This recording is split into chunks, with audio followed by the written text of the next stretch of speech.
So any questions that Rob, these other fine gentlemen can't answer for us, Rob will fill in the blanks. All of these questions are understood that they're simply opinions in interviews with these fine gentlemen of the Free Man on the Land. Are you all part of the Free Man on the Land Society? No? They're not. Just pretty smart guys. Answered some basic questions that we have. We understand that this is not legal advice. Sweet. So Kanaska's got the first question. Okay. Come on over here. So, alright, so listen to anyone who can answer it. How can a man or woman become a free man or woman? And when you say man, do you mean mankind or just man in the masculine term of the word man? Women shouldn't be free. That's what I was thinking. I'm teasing. Free man is used without any gender specificity It's there. He-Man. Yeah. It's like Right. How did they become unfree is the question. Yeah. Very good question.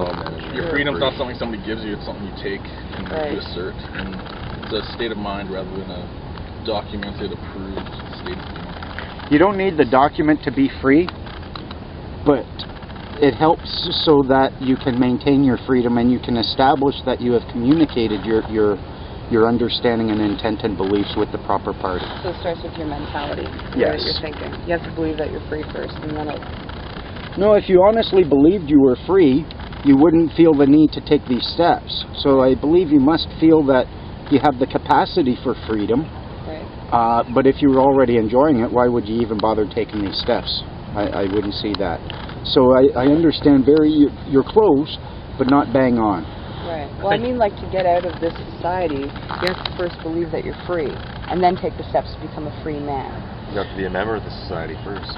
Right. Well, you have to realize that the society is this structure that's basically represents a system, and you have to decide whether you're a slave to that system or a prisoner in that system. If you're a slave, you're just going to keep looking for a new master and keep repeating the same cycles, but if you're a prisoner, you're going to seek to find a way out and then take as many people with you. You do have to wake up before you get out of bed. Right. Yes. So whether or not your freedom is, I don't know that I'm wondering if maybe our definition of freedom is a little bit off, a little bit different. Freedom isn't free. Freedom isn't free. Because the cost of it is responsibility. Right? A lot of people mistakenly start learning Free Man on the Land stuff or any solutions in commerce, and they think that it's like going to be this golden ticket to like get a free house, a Porsche, and like tell the government to stick it. And that's completely the wrong mentality, because it's not some golden ticket, right?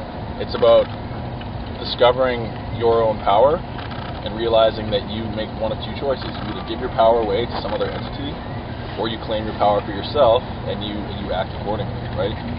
So anytime you're interacting with any authority, if you take them at their word and obey every one of their commands, then you're giving your power away. But if you first start with the mentality that, okay, I'm a prisoner here, I want to escape, you do these things to kind of get your mental understanding around the concept of freedom and all the responsibility that comes along with it. It's not just some free ride where it's like, everything's going to be free. It's like, it's different than liberty, you know what I mean? Mm-hmm. But once you get around that, then yeah, filing the paperwork is so you have something to stand on when the authorities come to you and say, we didn't say you're free, we didn't give you permission. It's your way of saying, I don't need your permission, I'm just letting you know out of, common human dignity. I've had a lot of people say too, I'll believe that I can exist without the government's permission when the government gives me permission to do so. Exactly. So it doesn't work. I think the place to start really is an awareness of our own divinity and our equality. And if you are aware that you're divine and we're all equal here, who is anyone else to come up to you and say, listen, I'm governing you, these are your words, these are our words, but they're your laws, you can't understand them, we can, so do what we tell you. It just doesn't fit in with the concept of divinity and equality. Well, that kind of brings us to our next question. For the viewers that are new to this information, I'm sure they'd be asking, what are the benefits of becoming a free man? Well, that question reveals a few things. First of all, becoming a free man means giving up all your benefits. Okay?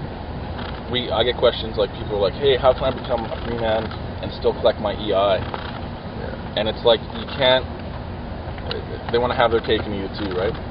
but the whole thing is that becoming free really becomes being responsible and being self-responsible, self-reliable, and it almost harkens to a libertarian philosophy where you're saying to the government, I'm not going to use any of your services, or at least the ones I don't pay for, right? Anytime you go out and engage in commerce, you buy anything, you're paying into the system. You're paying GST or PST or something. Yeah. Oh, yeah. So just because you don't pay income tax doesn't mean you're not contributing, first of all. Yeah. But you're saying, I'm not just going to vote in some 4-year, every 2 or 3 years in something. I'm going to vote every day with the money I spend, with my fork. I'm going to vote. I decide pineapple today or whatever, right? It's the choices that you make, right? And so if you're coming from a place where you think you're free, but you're having to go ask permission for your freedom, yeah, I think they need it missing. I'll add on to that, because I don't think the question was specific to government benefits. Yeah, they didn't true. ask what government benefits. The biggest benefit that I think you'll find as a free man on the land, one is a big sense of there's no more fear. You start living your life when the cops pull up behind you, you're excited about testing this information out and you're not scared of it.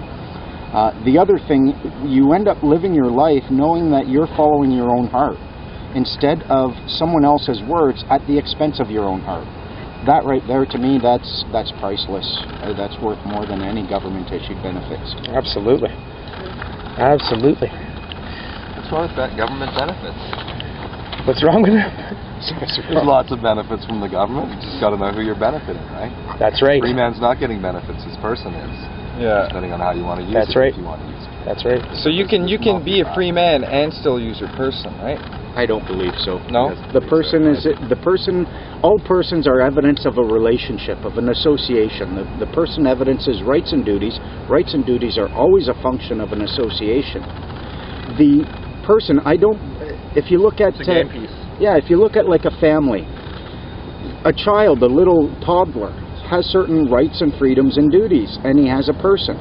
And he gets diapers put on him and put to bed.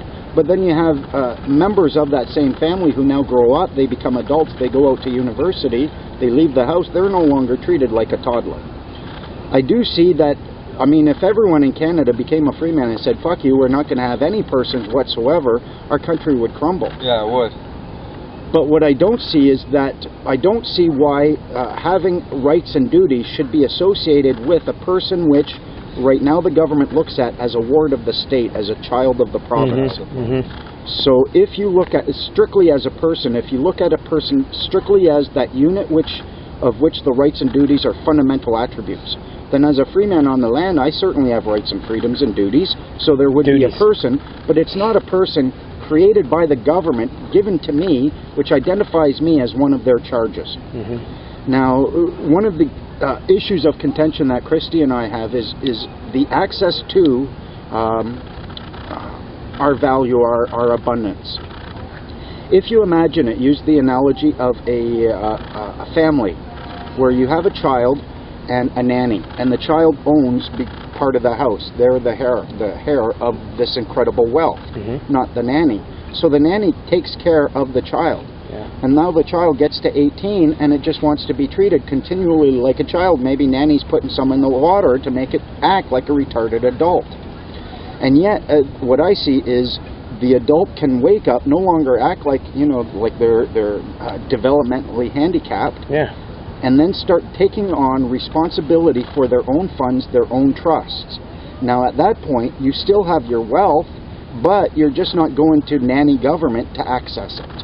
And to me, that's essentially, if you look at what, very rich families, when they have kids who inherit, that's what they essentially do. Up until maybe 30, they're given an allowance and training, and at 30, then the trust reverts to them, and they're responsible for it. They have to respond. And so I think our person right now, for the most part, if you have a person evidenced by the creation of submission of an application and registration, you have a person which is a creature of the government, and thus you're bound by them. If you, however, go through the notice of understanding and intent and a claim of right, you're rejecting that person in favor of one that you have created, and you haven't abandoned any of your wealth, you haven't abandoned your ability to engage in commerce, and you still now have greater control over your own funds, over your own activity, and they still have to see you as someone who has a right to be here, and certainly someone who has the power and the right to access courts. I just filed documents in court against Carmel Wiseman last month, I guess. Oh, really? And I told the clerk, yeah, I'm a free man on the land. I'm Robert Arthur of the Menard family. They're like, we have no way to put that in our computer. I said, well, that's your problem, not mine. That's it. So they put it in, and the mail they sent me, the letterhead on it, it's filed under a free man on the land, Robert Arthur. Oh, fantastic. That's awesome. So they, the courts recognize it. So if the government comes and says, no, I don't recognize it, too bad, the courts already have. That's it. And they got specificity Like there. He-Man. Yeah. it's like How did they become unfree is the question. Yeah. very good question. Your freedom's not something somebody gives you, it's something you take and you assert. And it's a state of mind. Legal advice. Sweet.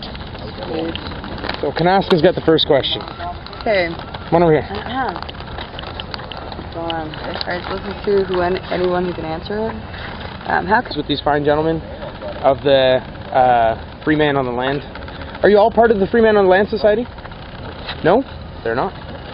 Just pretty smart guys. Answered some basic questions that we have. We understand that this is not... a man or woman become a free man or woman? And when you say man, do you mean mankind or just man in the masculine term of the word man? Women shouldn't be free. That's what I was thinking. I'm teasing. Free man is used without any gender specific. So any questions that these other fine gentlemen can't answer for us, Rob will fill in the blanks. All of these questions are understood that they're simply opinions in interviews.